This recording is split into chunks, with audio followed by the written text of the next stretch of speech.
Jeffrey Epstein. Vous en avez forcément entendu parler, c'est le scandale du siècle avec le moins de retombées de l'histoire. L'homme est au cœur d'un réseau énorme où actuellement le nombre de pédocriminels arrêtés s'élève au chiffre colossal de 0. Avant de poursuivre sur ce sujet, je veux préciser que moi, Hakim Omiri, je n'ai aucune tendance suicidaire. Je suis heureux.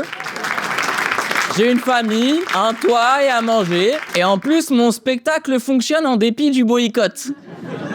Donc, le FBI vient de publier une partie des Epstein Files. Et la presse commence seulement à s'emparer du sujet. Par exemple, 20 minutes a fait un article qui s'appelle « Affaire Epstein, comment prononce-t-on son nom ?»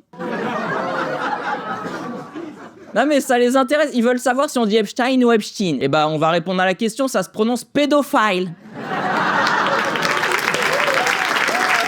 C'est la plus grosse affaire de ce siècle, mais nos médias majeurs sont timides. Parce que, attention, faudrait pas basculer dans le complotisme.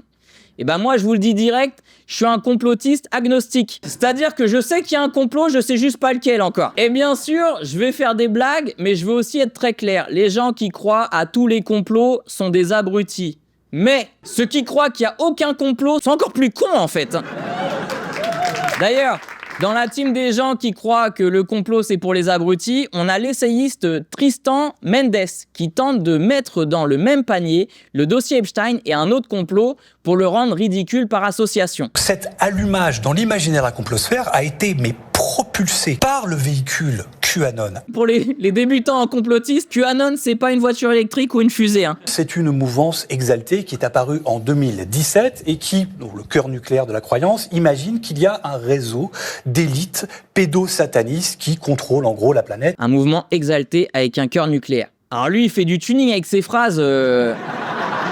Et il veut pas faire des phrases simples, il a besoin de rajouter des flammes dessus, tu vois.